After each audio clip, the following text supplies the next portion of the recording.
why isn't Pakistan hurrying up the process of getting to a settlement?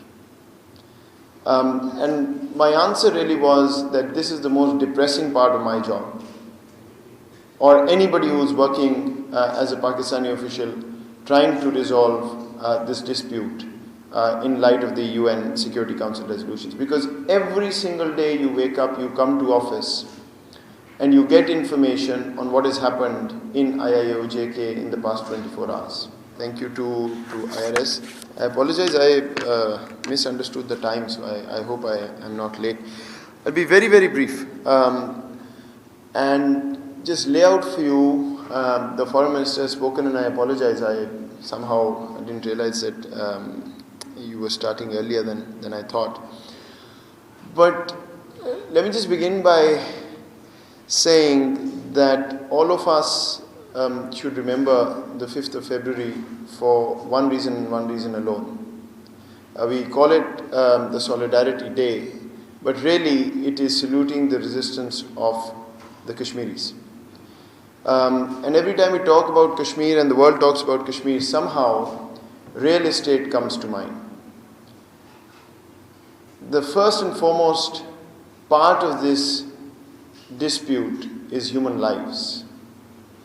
We shouldn't forget that. There are Kashmiris who every day are suffering under India's illegal occupation. Yesterday I was doing an interview, and the interviewer asked me, so why isn't Pakistan hurrying up the process of getting to a settlement? And my answer really was that this is the most depressing part of my job, or anybody who's working as a Pakistani official trying to resolve this dispute in light of the UN Security Council resolutions. Because every single day you wake up, you come to office, and you get information on what has happened in IIOJK in the past 24 hours.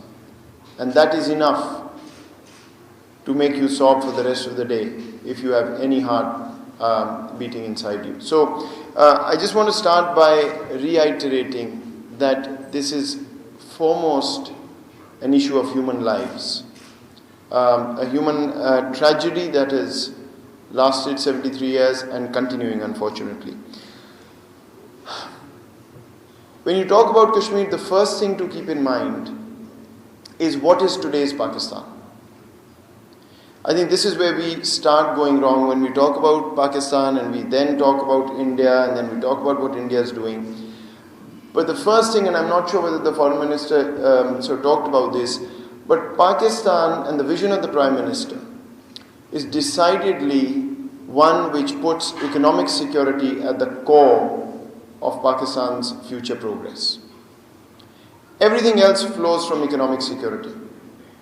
And if you internalize the concept of economic security, then you also know that economic security can't be achieved without regional peace and connectivity, because we sit at a location that we've always called geostrategic, but in addition it's really a geo-economic location.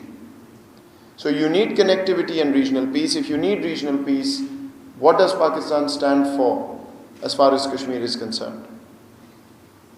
The Prime Minister of Pakistan talked about India taking one step and Pakistan taking two to match that. Why? Because that's his vision. Unfortunately, since this government has come into office, India has taken about 1,000 steps, but in the opposite direction. That's where the change is required.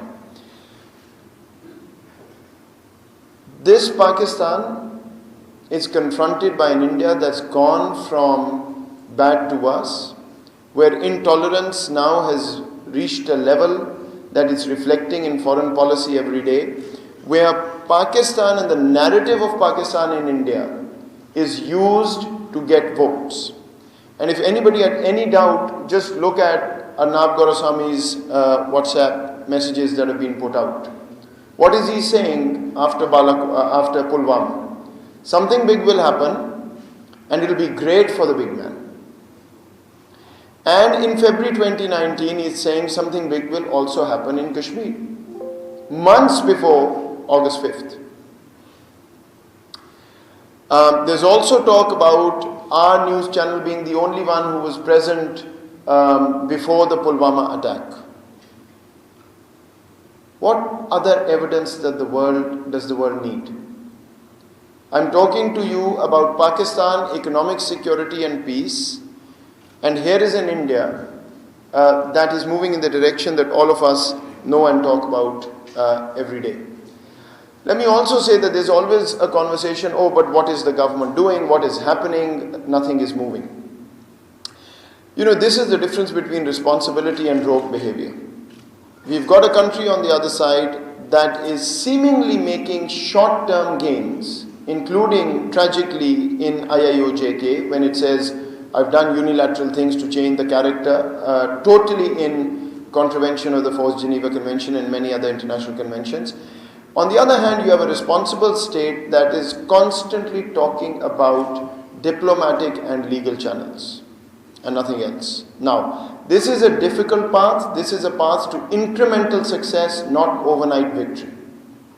But that's the path a responsible state must take, because remember, I started by saying it is about human lives first and foremost. You know, a lot of people here talk about, and I've often been told, well, India is on the path to self-destruction. Just sit and watch. At one level, as a Pakistani official, yes. But at another level, please remember, every day that passes with the barbaric and draconian attitude of the Indian state, Kashmiris are suffering. So we will keep pushing as hard as we can. The three words that the Foreign Minister and I have sort of been using again and again. Our approach to the world is unapologetic, no matter what. This is not going to be like the past where we are worried about what the other side will say if we speak the truth. The evidence is in the dossier that we put out, and we will continue to do these kind of things to call India out. Didn't used to happen before. We have to be proactive. There is no time in this fluid world to be reactive and wait for what comes from the other side. But we also have to be totally pragmatic. We can't be emotive, because our enemy wants us to be emotive, make mistakes, and cash in on that.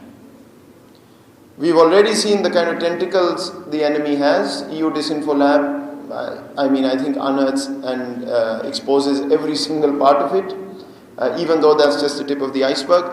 That's what we're dealing with. So we must have patience, but the goal is clear, the direction is clear, and that is the right to self-determination of the Kashmiris, enshrined in international law, not by Pakistan, by the UN, whose responsibility it is to make this happen. Let me also say a couple of other things before I close. One, why isn't the world responding the way we want the world to respond? So the first thing is, yes, the world is not responding. I am at least not one of those who will say, no, everything is... No, we are not getting the response any just world would give to the kind of draconian measures and barbaric policies that India has followed in IIOJK. We all know mercantilist interests, we all know India counterweight to China, etc. But I do want to point to you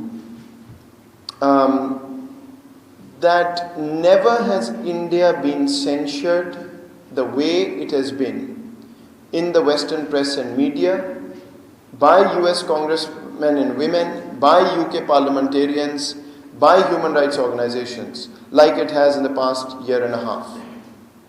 We do a very comprehensive analysis of these things very scientifically. There's some people in the room who sort of work with us on that. And we can even show you numbers in terms of how the narrative on India has changed in the West. So it is not that the world is completely blind to what is happening.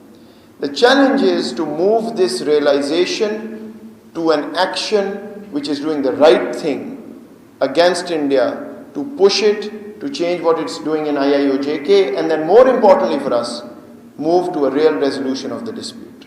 But things are changing. They're much slower than we want, but with our unapologetic, proactive and pragmatic attitude, we will continue to hammer this to push it as much as possible. Last point I want to make.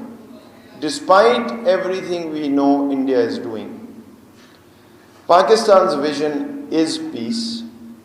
That is the conversation we continue to have. It's the one-step and two-step formula. And we still stand for peace. Despite everything else, there is a way forward. There has to be a way forward.